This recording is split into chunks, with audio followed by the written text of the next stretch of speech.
Deus, eu quero convidar você que vai me acompanhar, abrir a sua Bíblia no Evangelho de Mateus, no capítulo 11. E eu vou ler na Nova Almeida Atualizada, eu vou ler do versículo 2 até o versículo 15. O texto é um pouquinho extenso, mas eu acredito que lendo ele todo nós vamos conseguir compreender bem o contexto, a visão geral, de onde nós vamos tirar aqui as nossas lições para essa nossa conversa. Mateus 11, vou ler na Nova Almeida Atualizada, a partir do 2 diz assim: quando João, no cárcere, ouviu falar das obras de Cristo, mandou que seus discípulos fossem perguntar: você é aquele que estava para vir ou devemos esperar outro? Então Jesus lhes respondeu: voltem e anunciem a João o que estão ouvindo e vendo. Os cegos vêm, os coxos andam, os leprosos são purificados, os surdos ouvem, os mortos são ressuscitados e aos pobres está sendo pregado o Evangelho. E bem-aventurado é aquele que não achar em mim motivo de tropeço. Os de João foram embora. Jesus começou a dizer ao povo a respeito de João: o que vocês foram ver no deserto? Um caniço agitado pelo vento? O que vocês foram ver? Um homem vestido de roupas finas? Os que vestem roupas finas moram nos palácios reais. Sim, o que foram ver? Um profeta? Sim, eu lhes digo, e muito mais do que um profeta. Este é aquele de quem está escrito: eis que eu envio adiante de você o meu mensageiro, que preparará o caminho diante de você. Em verdade lhes digo, entre os nascidos de mulher, não apareceu ninguém maior do que João Batista, mas o menor no reino dos céus é maior do que ele. Desde os dias de João Batista até agora, o reino dos céus sofre violência, e os que usam de força se apoderam dele. Porque todos os profetas e a lei profetizaram até João, e se vocês o querem reconhecer, ele mesmo Elias, que estava para vir. Quem tem ouvidos para ouvir, ouça. Essa frase do versículo 15, Jesus, quem tem ouvidos para ouvir, ouça, foi repetida várias vezes nos evangelhos, mas sempre no momento onde o que Nosso Senhor está destacando é um conteúdo singular. Não que as outras coisas que dissesse não fossem importantes, mas ele está dizendo isso merece uma atenção diferenciada. Pois bem, eu quero tomar esse texto que fala de um momento da vida de um gigante do reino de Deus, que é João Batista, mas um momento onde ele está enfrentando uma crise, Às vezes, para não usar o termo de incredulidade, a gente fala de uma crise de fé. Esse João Batista que tinha anunciado com veemência que Jesus era o Cristo, que recebeu sinais da parte de Deus confirmando isso, agora está lá no cárcere ruminando dúvidas e questionamentos.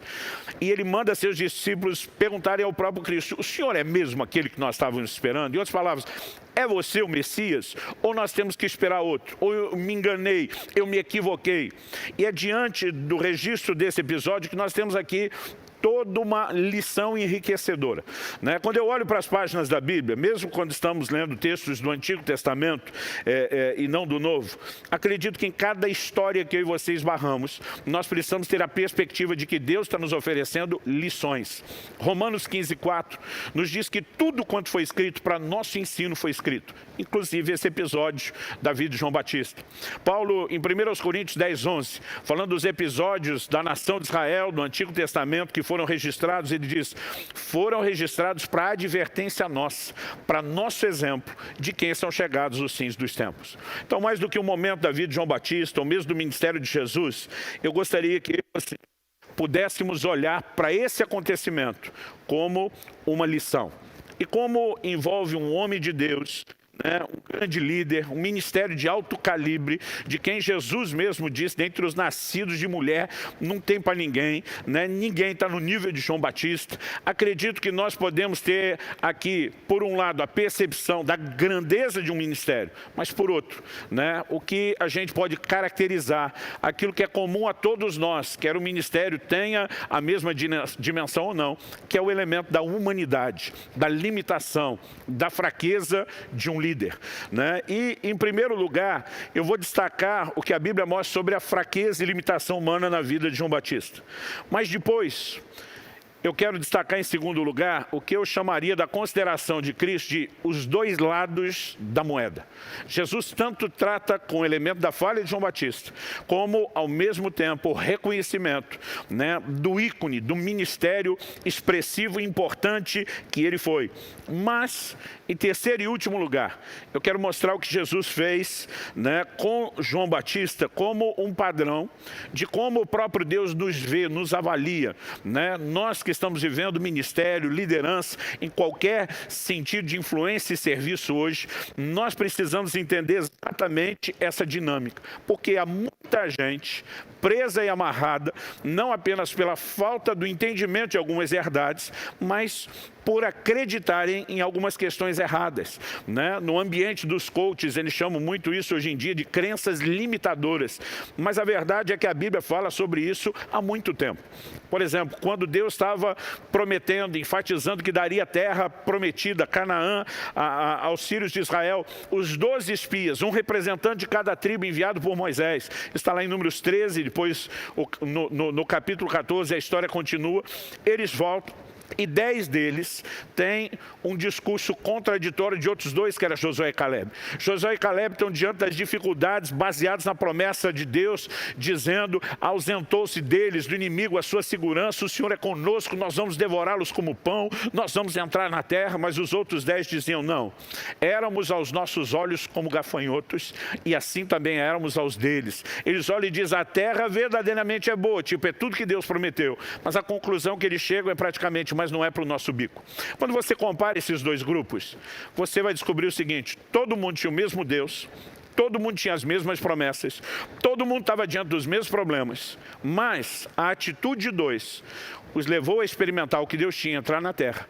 E a atitude dos outros 10, que influenciou o resto de uma geração, fez com que eles ficassem de fora. Hebreus 3,19 diz que eles não puderam entrar por causa da sua incredulidade. Aquilo que eu e você cremos, porque muitas vezes a gente pensa que ou de um lado nós temos o extremo de quem acredita em tudo e do outro lado o extremo de quem não acredita em nada, e deixamos de reconhecer que muita gente transiciona entre esses dois polos, entre esses dois extremos. Às vezes tem gente que está bem inclinado para o lado de cá, acreditando, como foi João Batista quando aponta para Jesus, diz, esse é o Cordeiro de Deus que tira o pecado do mundo, mas que depois pode transicionar para o terreno da incredulidade. E nós precisamos ter muito cuidado para não sermos afetados por essas crenças limitadoras. Eu gosto de repetir que o entendimento errado te leva a uma crença errada, e a crença errada te leva para o lugar, para o resultado, para o destino errado. Mas uma crença correta, um entendimento correto, ele gera uma crença correta, e essa vai te levar para o lugar, para o resultado correto, né? Então, a partir desse texto, eu acredito que nós precisamos desse entendimento. Então, primeiro vamos dar aqui a versão enxuta do acontecimento. Nós começamos lendo no versículo 2 que João está no cárcere, né? A Bíblia não diz aonde ele está preso, mas a história, os registros da tradição dizem que ele estava na fortaleza de Maquerós. Ele está lá na prisão e ele está ouvindo a respeito do impacto do ministério de Jesus. E a gente imagina que justamente por estar ouvindo testemunho daquelas coisas que Jesus está fazendo e operando, que nunca se viram antes, que talvez isso pudesse fortalecê-lo. Mas na verdade isso gera dúvida nele, a ponto de ele enviar seus discípulos. O Evangelho de Mateus só diz que eram seus discípulos. É Lucas capítulo 7, que na verdade vai nos informar, né, o verso 18, que Jesus enviou 2 discípulos. Então eles chegam para Jesus e dizem, João quer saber, ele devia ter acreditado mesmo no Senhor, ou a nossa expectativa deve ser redirecionada, ainda que seja uma variável X, que vai ser revelada depois. Jesus, ele não deixa de reconhecer que João Batista está em crise. Ele não deixa de colocar o dedo na ferida, né? Na verdade, ele diz para os discípulos, voltam a contar para ele que os cegos estão vendo, os surdos estão ouvindo, né? Os coxos andam, os leprosos são purificados.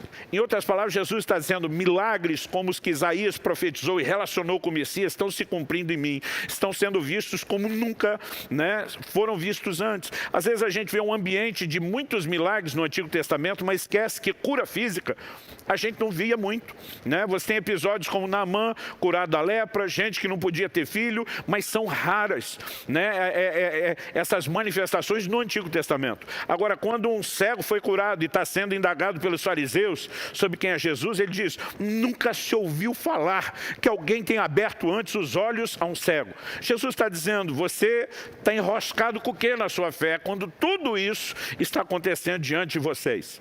E junto com esse recado, o Senhor Jesus diz no versículo 6, bem-aventurado é aquele que não achar em mim motivo de tropeço. Outras versões dizem de escândalo, né? Nesse momento ele bota o dedo na ferida e diz, João Batista, você está com um problema e você não pode dar bobeira e não pode vacilar nessa hora.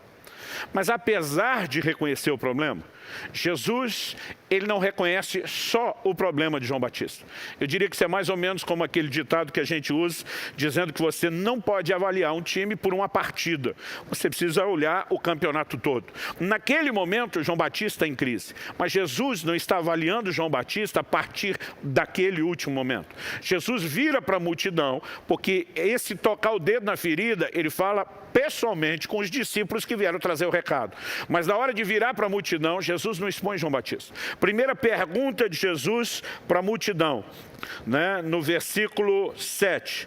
O que é que vocês foram ver no deserto? Um caniço agitado pelo vento? Isso é um símbolo bíblico de instabilidade, né? O próprio significado do nome Simão está relacionado a uma cana agitada pelo vento, né? Instável, que o Senhor muda para Pedro, que significa, né, uma pequena rocha, e está falando de firmeza. Jesus vira, depois de um momento de inconstância constatado no comportamento de João Batista, ele vira para a multidão e diz, o que é que vocês saíram a ver? Um camarada inconstante, agitado pelo vento? E a resposta dele é, não. Mas Jesus, esse homem não acabou de ser um caniço nesse momento, sim, mas esse momento não define a história dele. Esse momento não retrata tudo o que ele, como homem de Deus, como um grande líder, como um ministro tem sido. Então, algo que me chama a atenção é a capacidade de Jesus de tratar com os dois lados da moeda. Ele não vai ignorar as fraquezas. E daqui a pouco nós vamos falar por que é importante, né, que um líder entre em contato com as fraquezas e limitações da sua própria humanidade. Mas ele também não permite que essa fraqueza seja aquilo que define quem é o líder. Isso é um tema que eu posso dar essa mensagem, é como Deus nos vê ou como Deus nos avalia. Nós precisamos dessa percepção se queremos servir a Deus. E aí Jesus começa a não apenas deixar em segundo plano a questão de que não é só fraqueza, também tem virtudes, mas ele dá um peso muito maior às virtudes do que às fraquezas. Então, eu acredito que isso nos ensina muita coisa. Vamos falar um pouquinho dessa questão da fraqueza humana. Em João, no capítulo 1, dos versículos 29 a 34, né? Eu quero, por mais conhecido seja esse episódio, eu quero deixar isso bem vivo na sua mente. O texto diz assim, no dia seguinte, vendo que Jesus vinha em sua direção, João, aqui é o mesmo João Batista, disse, eis o Cordeiro de Deus que tira o pecado do mundo. Este é aquele a respeito de quem eu falava quando disse, depois de mim, vem um homem que é mais importante do que eu, porque já existia antes de mim. Eu mesmo não o conhecia, mas vim batizando com água, a fim de que ele fosse manifestado a Israel. E João testemunhou dizendo, viu o Espírito descer do céu como pomba, pousar sobre ele. Eu não conhecia aquele, porém, que me enviou a batizar com água, me disse, aquele sobre quem você viu descer e pousar o Espírito, esse é o que batiza com o Espírito Santo, pois eu mesmo vi e dou testemunho de que ele é o Filho de Deus. É assim que João começa seu ministério. Agora, ele está no fim do seu ministério questionando, é ele mesmo ou deveria vir outro? Agora, antes de falar de João, a pergunta é, quem nunca? Por maior que tenha sido a expressão do seu ministério, a sua frutificação, que se moveu em fortes convicções e de repente está diante de determinadas crises, onde isso tudo parece ser profundamente chacoalhado. Quando eu olho para a Escritura, eu vejo que os homens de Deus, né, as mulheres que Deus usou na Bíblia ao longo da história, todos eles eram gente como a gente. No Sudeste, onde eu me criei, a gente ouvia muito nossos pais usar a expressão, que eu não sei se é conhecido em todo o Brasil, dizia, é tudo farinha do mesmo saco, né? Para dizer, é tudo parecido. Então, quando a Bíblia fala, por exemplo, de Elias, em Tiago 5,17, diz que ele era homem semelhante a nós, sujeito aos mesmos sentimentos. Que sentimentos são esses? A gente pensa num cara bipolar, era o tal do Elias. Uma hora está fazendo descer fogo do céu, vê um dos maiores cenários de avivamento do Velho Testamento, a nação caindo de joelhos, gritando, só o Senhor é Deus, e depois está ali na frente dizendo para Deus, melhor me é morrer do que viver, tira a minha vida. O engraçado é que a Bíblia diz que ele fugiu daquele cenário de avivamento, porque Jezabel, a mulher de Acabe, ameaçou matá-lo, e ele fugiu para salvar a vida. Agora ele está dizendo para Deus que não quer morrer, que ele quer morrer. Se eu fosse Deus, ia para ele, então volta, meu filho, que Jezabel resolve o seu problema. Né? Outro dia alguém disse, não, pastor, é que ele não queria morrer na mão de uma mulher, ele era machista. A verdade é que nós, muitas vezes, como seres humanos, nem a gente se entende. Né? E a Bíblia diz que ele era sujeito aos mesmos sentimentos. Ou seja, eu e você também temos nossos altos e baixos, eu e você também temos nossas expressões de bipolaridade, e nós precisamos entender que uma crise não necessariamente nos define. Se a crise definisse Elias, ele não deveria ter sido levado ao céu como foi levado, com honra da parte de Deus. Mas Deus olha e diz, meu amigo, tu está feio nesse momento agora, mas você tem crédito comigo, você tem uma história diferente dessa crise específica. E sabe, eu tenho visto muita gente que diante de crise nós vamos passar. Se você não passou por isso ainda no ministério, você está na fila e vai chegar a sua vez. Agora, o que nós não podemos é, em momentos de crise, deixar que isso nos defina. Né? Olhar para aquela crise e dizer, eu sou isso. E Deus tem me dito, diga às pessoas que não se definam a partir do momento que eles estão enfrentando. Nós precisamos entender o que é carregar uma história. Agora, voltando na questão de que os homens de Deus eram gente como a gente e se comportavam assim, nós temos vários exemplos. Eu quero citar só mais dois. Um deles, Jeremias. O profeta Jeremias diz no capítulo 20, nos versículos 7 e 8, tu me persuadiste, Senhor, e eu fui persuadido. Foste mais forte que eu e prevaleceste. Sou motivo de riso o dia inteiro. Todos zombam de mim, porque sempre que falo tenho de gritar e clamar violência e destruição, e por causa da palavra do Senhor sou objeto de deboche e de zombaria o tempo todo. Você acha que ele está agradecendo a Deus pelo ministério? Nesse momento, quando ele diz, tu me persuadiste e fui persuadido e prevaleceste, ele está dizendo, o Senhor é mais forte que eu, não me deu chance, e porque eu estou te obedecendo, eu é que estou pagando o preço disso. Ele chega nos versículos seguintes, do 14 ao 18, do mesmo capítulo 20, ele chega a maldição só o dia do seu nascimento. Obviamente ele está mostrando o descontentamento não só com o ministério, mas naquele momento com a própria vida. O apóstolo Paulo, no Novo Testamento, ele diz algo parecido em 2 Coríntios 1,8, ele diz, não queremos, irmãos, que vocês fiquem sem saber, outra versão diz que ignorem, que tipo de tribulação nos sobreveio na província da Ásia. Algo acima das nossas forças, a ponto de perdermos a esperança até da própria vida.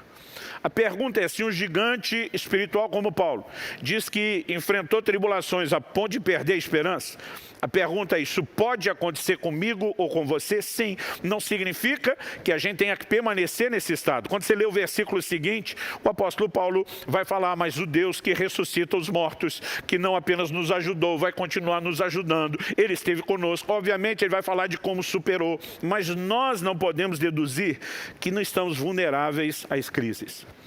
E acredito que muita gente que vai para o ministério, passa a ter experiência com Deus, começa a viver conquistas, não foi preparado para enfrentar as crises. E a verdade é que as crises virão.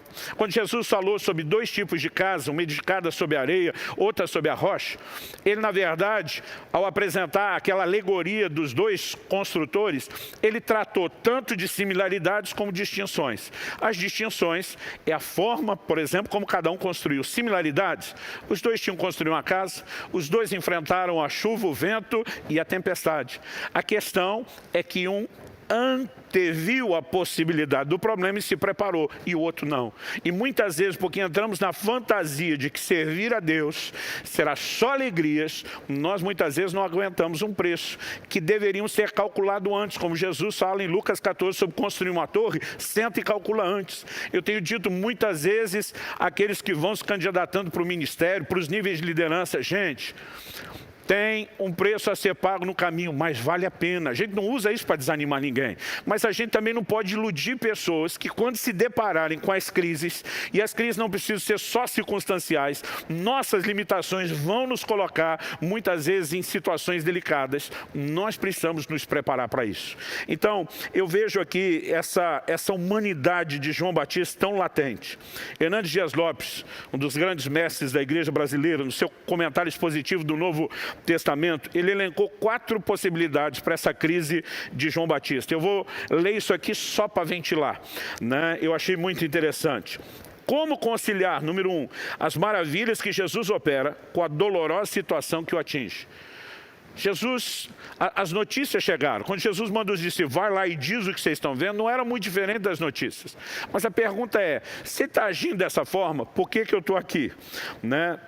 Segundo lugar, como conciliar o silêncio de Jesus com a urgente necessidade do seu precursor? Terceiro, como conciliar a não intervenção de Jesus, no caso dele, com a mensagem de juízo que ele anunciara sobre o Messias? E quarto, ele destaca que a dúvida de João é alimentada não pelo calabouço, mas por expectativas não correspondidas. Muitos de nós, ao longo da caminhada, vamos perceber que circunstâncias apenas trazem à tona coisas que precisam ser trabalhadas dentro de nós. Alguém me disse outro dia lá em Curitiba, falou, pastor, nesse 1 ano de pandemia, é impressionante como o número de divórcios aumentou. Ele diz, a pandemia está acabando com os lares. Eu falei, não, a pandemia apenas está revelando qual era o estado dos lares. As famílias já nem permaneciam tempo juntos o suficiente para descobrir que a coisa estava tão feia. Né? Nós não podemos dizer que a pandemia trouxe problema, ela revelou o problema. Né? O cárcere de João não trouxe o problema. Ele simplesmente começa a fazer aflorar o que está dentro dele. E aqui nós temos um exemplo de humanidade. Mas vamos falar dos dois lados da moeda, porque a ênfase não é destacar só o lado negativo. Jesus exortou João Batista, já vimos que no verso 6 ele diz, bem-aventurado aquele que não achar em mim, né, causa de tropeço. A verdade é que Deus não ignora nossas faltas. E eu ouso dizer que Ele também não quer que a gente ignore. Porque em muitos momentos na Bíblia nós vamos perceber Deus trazendo isso à tona, expondo, né, a condição do nosso coração. E a verdade é que nós temos uma dificuldade, não é de enxergar falha, é de enxergar as nossas. Porque Jesus disse que a trave, né, no nosso próprio olho a gente não enxerga, mas o cisco no olho do irmão a gente acaba enxergando. Então a dificuldade não é ver falta. Né? Falta e falha dos outros a gente vê à distância as menores coisas. A nossa dificuldade são as nossas próprias. Eu acho que é por isso que no Salmo 19, 12, o salmista diz, quem há que possa discernir suas próprias faltas? E Deus quer trazer isso à tona, não para nos definir a partir delas, mas, como eu disse antes, para que Ele possa nos tratar. É quando Isaías diz, sou um homem de lábios impuros, que um daqueles serafins pega um abraço do altar e toca onde? Exatamente a boca. Naquele lugar que ele admitiu tem um problema. Deus estava dizendo, eu tenho uma provisão santificadora e transformadora para você.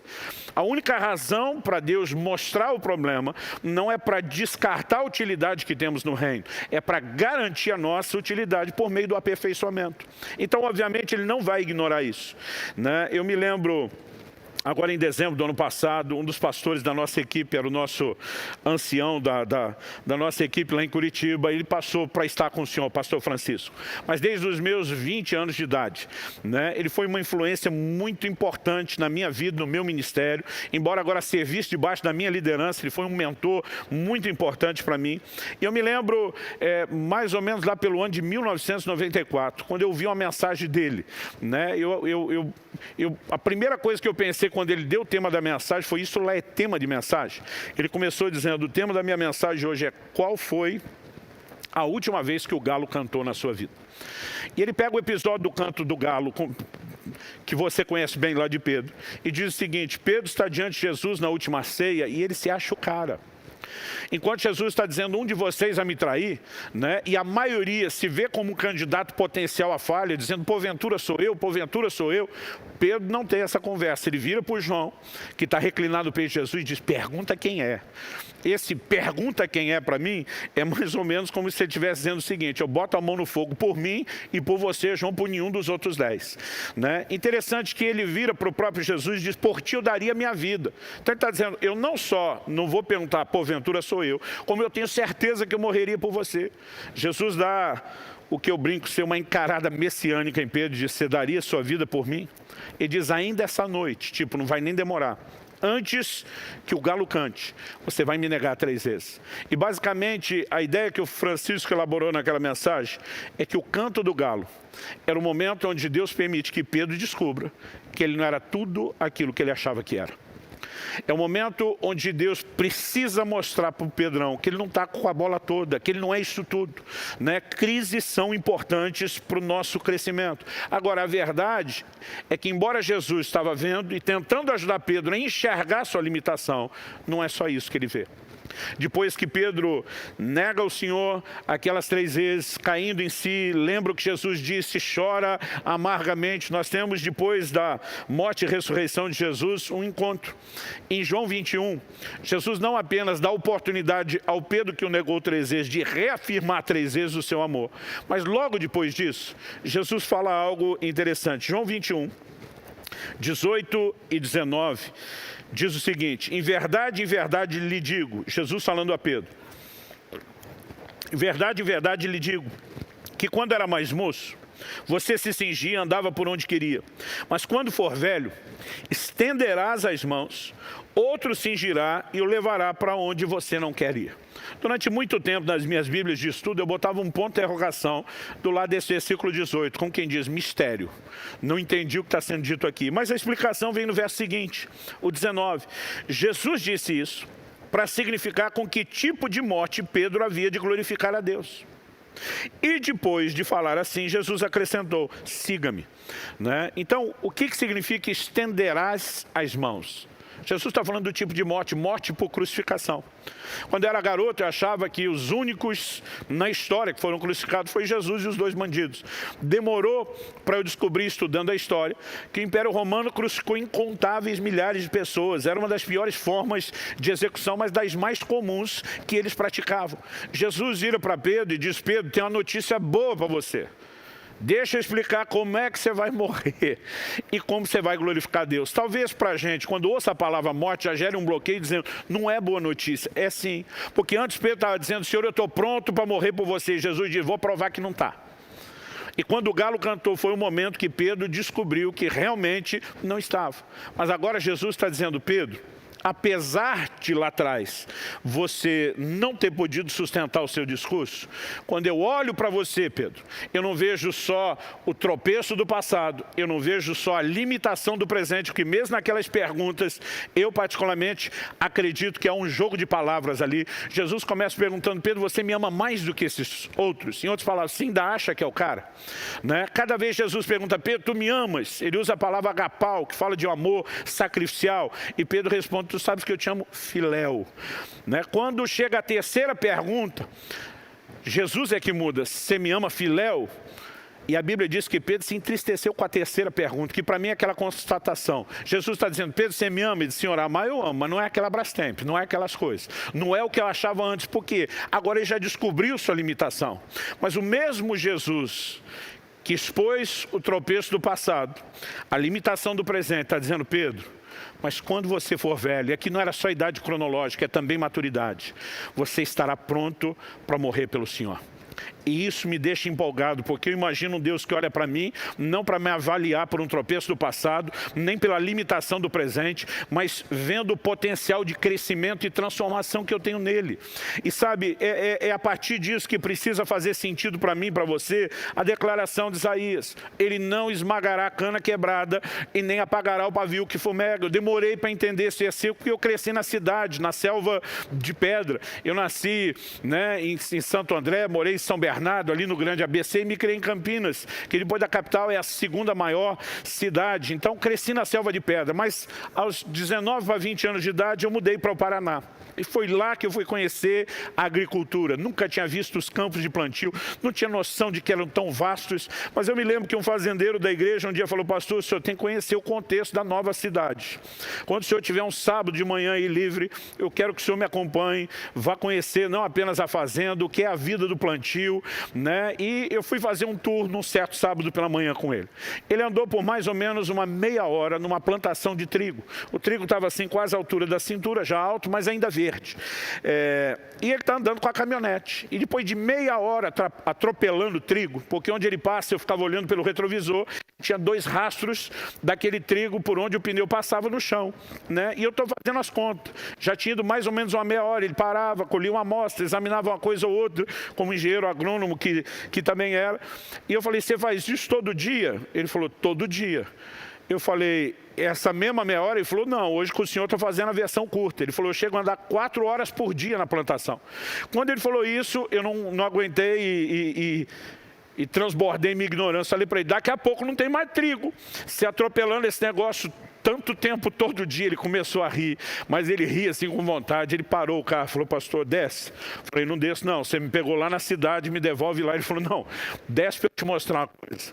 E nós descemos, ele falou, vem aqui, fomos atrás da caminhonete. Ele mostrou aquele trigo no chão, onde os pneus tinham passado em cima, aqueles 2 carreiros. Ele falou, o senhor acha que isso não levanta? Falei, se eu acho, eu tenho certeza. Um carro comum pesa em torno de 1 tonelada, a caminhonete é o quê? 2 toneladas? Né? Eu falei, impossível esse negócio levantar. Ele falou, pastor, não é. Eu falei, cara, é impossível esse negócio levantar. Ele falou assim, olha para o seu lado esquerdo, um pouco para trás, mas tenta manter os olhos na altura do trigo, parelho. Ele falou, normalmente eles, né, crescem todos iguais. Então, dá uma olhada assim na altura para ele e vê se eu ver alguma diferença. No lugar que ele apontou, eu falei, estou vendo a diferença. Ele falou, o que o senhor está vendo? Eu falei, parece que tem 2 trilhos de mais ou menos 1 palmo, onde eles estão abaixo dos outros. Ele falou, o senhor percebeu a largura dos trilhos, a distância entre eles? Eu olhava aquilo, olhava atrás do carro, falei, não. Você não está dizendo que passou ali e levantou. Ele falou, ali foi 2 semanas atrás. Aí diz, olha para o lado de lá, olhei, o trigo ainda estava mais de 2 palmos abaixo, levantando. Ele diz, ali foi semana passada. Minha cabeça parece que explodiu, dizendo, não pode um trigo suportar um atropelamento desse e levantar, é impossível. E aí quando eu falei impossível, ele ajoelhou. Falou, eu vou te mostrar como é impossível. Ele pegou um daqueles talos deitados, atropelados pela caminhonete, falou, agora vai ser impossível. Ele pegou onde a cana, o caule quebrou. E ele, com 2 dedos, ele esmagou. Ele falou, agora é impossível, esse não levanta mais. Porque se você esmagar aonde quebrou o caule, quando ele falou isso eu lembrei do versículo. Para um povo que vivia o contexto rural que a maioria de nós já não vive. E de repente eu entendi o significado. Deus não roubará de nenhum de nós, não importa pelo que fomos atropelados, a esperança de nos reerguermos. É assim que Jesus está tratando com Pedro. Ele está dizendo, Pedro, eu não vou definir você pelo tropeço do passado, nem pela limitação do presente. Eu estou vendo que você vai crescer, eu estou vendo o que é que você vai se tornar. E essas coisas precisam nos empolgar. Agora, não é escolher entre um e outro. Eu vejo pregadores extremamente negativos que só botam o dedo na ferida. Isso é parte? É, mas não pode ser só isso. Agora, eu vejo outros que parecem ser negacionistas. Vão falar de tudo que nós somos em Cristo e fingir que não tem problema a ser tratado. Mas Jesus está dizendo, tem as duas coisas. Não é um evangelho só de uma, nem só de outra. Agora, ele não trata só com as duas. Ele bota muito mais peso no lado bom. Isso é inegável quando eu olho para as Escrituras. Então, depois que Jesus despede os mensageiros de João Batista e ele botou o dedo na ferida, manda ele não se escandalizar, ele vira para a multidão e ele começa a dizer, deixa eu falar para vocês quem é João Batista. Deixa eu dizer para vocês, como não apenas eu, mas o meu pai vê João Batista. E agora ele começa a dar destaque ao grande homem de Deus que João Batista foi. A pergunta é, João Batista era fraco ou forte? Os dois. Ele demonstrou força, resultado e frutificação, mas não deixava de ter momentos de fraqueza. Não dá para reconhecer um e ignorar o outro. Nenhum crente é só fraco e nem só forte, né? O evangelho não pode tratar nem só de um lado, nem só do outro. Mas eu acredito que nós precisamos entender a perspectiva de Deus. Por exemplo, quando Paulo diz que as aflições do tempo presente não podem se comparar com a glória que nos aguarda, ele não está dizendo que a gente não tem problema ou aflição aqui. Mas ele está dizendo que a glória que nos aguarda é algo tão mais sublime, tão extraordinário, que você não pode simplesmente comparar um com o outro e dizer, estão no mesmo nível. É disso que Paulo falou em 2 aos Coríntios 4:17, né? Eu acredito que ele diz, a nossa leve e momentânea tribulação produz para nós eterno peso de glória. Ele diz de um lado algo leve, do outro pesado. Ele está usando o exemplo da balança romana. Tribulação num prato da balança, leve, sobe. A glória do outro lado, pesa. Então não são apenas duas coisas, são duas coisas, onde uma é muito mais pesada do que a outra. Na vida cristã, nossas falhas e virtudes são duas coisas. Mas Deus sempre dá peso à virtude na hora de nos avaliar. Ele diz, eu me recuso a avaliar qualquer um de vocês por um momento de fraqueza. É lógico que no momento de fraqueza de João, ele estava dizendo, não desanima, não se escandalize em mim, levanta, você pode abortar essa crise, mas nós não podemos focar só em limitações e erros. Líderes que focam só em limitações e erros, seja a maneira como se olham, como olham os outros, eles não vão durar muito tempo. Agora, como eu disse antes, você não avalia um time por uma única partida. Agora, a pergunta é, onde foi dada a ênfase? Jesus tratou de fraqueza, Jesus falou de coisa boa, ele reconhece os dois lados, mas toda a ênfase desse discurso de João Batista diz respeito ao todo da vida de João Batista. Embora Cristo não ignorou o aspecto negativo, ele enfatizou muito mais o positivo. Eu não sei você, mas entender isso é tremendamente libertador. Quando você lê o Velho Testamento, mesmo que diz que Davi foi chamado por Deus de um homem segundo o seu coração, você também vê que Davi não apenas adulterou com Batseba. A maioria das pessoas tratam como se o grande erro de Davi tenha sido só esse. Esse foi o começo do problema. Depois, para esconder esse problema que ele não queria admitir, ele progride de um adultério para um homicídio. E sabe, o que é curioso é que a mesma Bíblia que com honestidade revela o tropeço, a queda de Davi, também dá um relato posterior sobre ele, onde não se trata mais de Davi falando do pecado. Apesar de até hoje alguns pregadores parecem que querem definir a vida de Davi pelo pecado, todos os relatos posteriores tratam disso e, na verdade, nem são muitos, tratam disso como exceção. Por exemplo, 1 de Reis, capítulo 15, primeiro livro de Reis, capítulo 15, versículo 5. Diz o seguinte, porque Davi fez o que era reto aos olhos do Senhor e não se desviou em nada daquilo que o Senhor lhe havia ordenado em todos os dias da sua vida, a não ser no caso de Urias, o Eteu. Olha a perspectiva desse versículo. Ele fez o que era reto aos olhos do Senhor, não se desviou em nada de tudo que o Senhor ordenou, a não ser no caso de Urias. A Bíblia está olhando dizendo, caiu, está registrado. Agora, a definição de Davi ao tropeço, não. É uma vida de obediência, apesar de um tropeço. Quando você chega no Novo Testamento, não existe o menor comentário sobre o pecado de Davi. A ênfase do Novo Testamento, ele é chamado de profeta tanto por Jesus, Mateus 22, 43, como pelos apóstolos, Atos 2, 29 e 30. Ele foi denominado de servo de Deus em Atos 4, 25. Foi referido como alguém cuja linhagem viria o Cristo, né? O seu tabernáculo foi o único que teve promessas de restauração. Basicamente Deus está dizendo, Davi, você pisou na bola, eu tratei com você, eu tive que julgar você, mas Deus está dizendo, eu recuso definir você por uma partida errada. Você jogou um bom campeonato, Davi, e eu estou levando em conta tudo isso. Quando nós conseguimos ter esse quadro mais abrangente, as coisas mudam de figura. Sabe por quê? As pessoas, e acredito que nós na cultura latina isso seja mais forte do que em outras culturas, a gente não consegue levar uma bronca sem deixar que de alguma forma isso pareça ser uma avaliação da nossa identidade, daquilo que nós somos. Então, acredito que nós precisamos aprender algumas coisas. Minha esposa é uma pessoa muito dócil, querida, e ela tem, quando a gente estuda, né, as linguagens de amor, ela tem uma linguagem de amor que são palavras de afirmação. Então, assim, um elogio para ela vale muito, mas uma crítica tem um poder muito destrutivo, né? Eu sou o tipo de pessoa, essa não é nem a minha primeira, nem a segunda, nem a terceira, nem a quarta linguagem, se é que ela entra num quinto lugar. Eu sou aquele tipo de gente que sempre vive de uma maneira que, né, resmunga consigo mesmo. Seu elogio não me faz sentir melhor, sua crítica não me faz sentir pior, e sempre me orgulhei de ser exageradamente honesto. E logo no início do casamento, minha esposa começou a dizer, olha, você precisa aprender a lidar comigo. Me lembro de um dia que a gente teve uma conversa, falei, meu amor, você não é só minha esposa, você é parte da equipe pastoral que eu lidero. Falei, você tomou a decisão para arrumar um problema do seu ministério, sem conversar com toda a equipe. E a solução para o seu ministério virou um problema para os outros. Falei, hoje nós vamos ter uma reunião com todo mundo. E eu não posso fazer vista grossa, só porque você mora comigo. Então, prepara seu coração, não é uma avaliação de quem você é, mas nós vamos tratar do problema.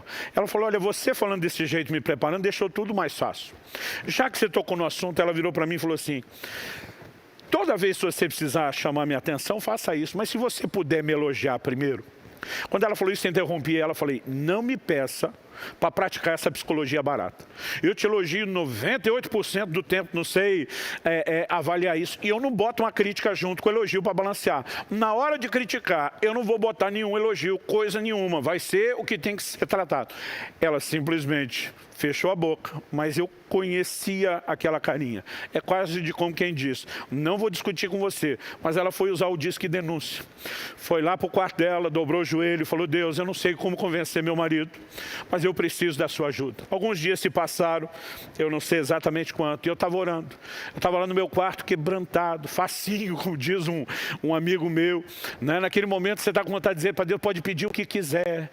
Né? E o Espírito Santo falou no meu coração, você me acusou de praticar psicologia barata. Eu levei um susto, falei, nunca. A única vez na minha vida que eu usei essa frase foi quando minha mulher pediu para elogiar ela toda vez que fosse criticá-la.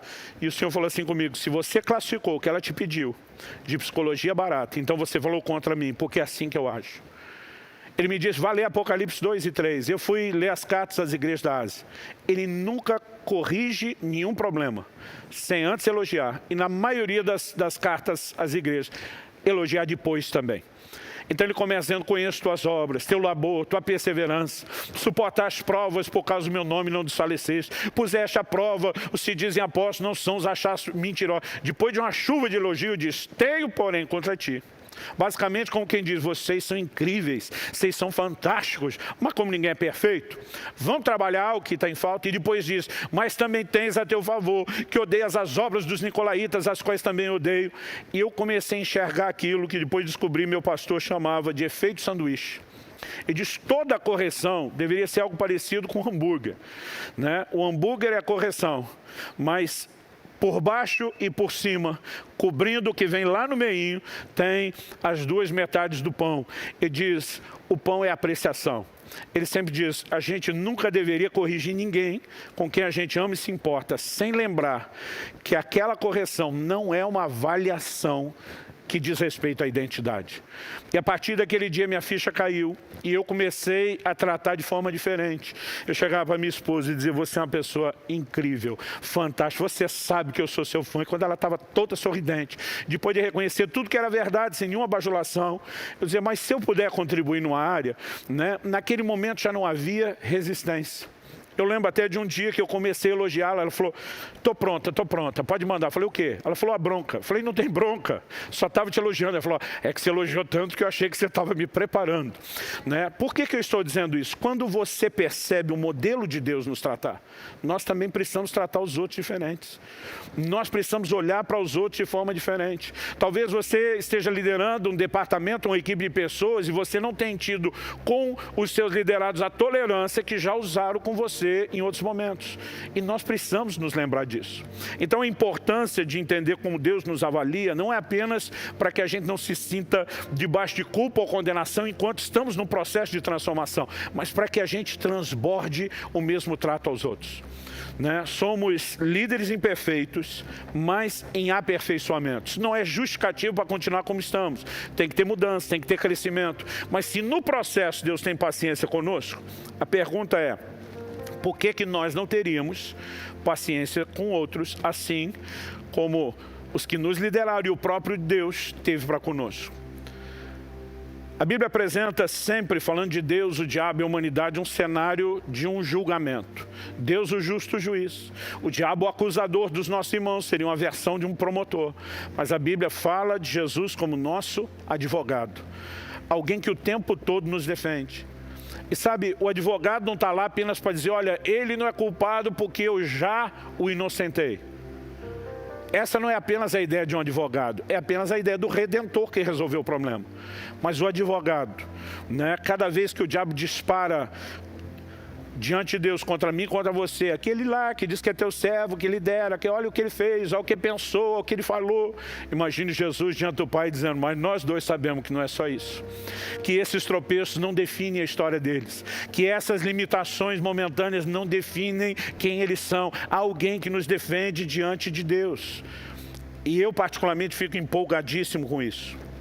Entender como Deus nos vê nos ajuda a reproduzir o seu modelo, porque Amós 3,3 diz que não pode andar dois juntos se não estiverem de acordo. E Efésios 5,1 diz que nós temos que ser imitadores de Deus. Mas isso não apenas nos ajuda a tratar melhor os que nós lideramos. Eu acredito que isso também muda a maneira como nós olhamos para nós mesmos. Não estou, obviamente, defendendo, né, tentando usar como desculpa a nossa limitação para que a gente não cresça. Em 1 de João 2, quando a Bíblia fala de Jesus como advogado, versos 1 a 3, primeira coisa que João diz, meus filhinhos, essas coisas...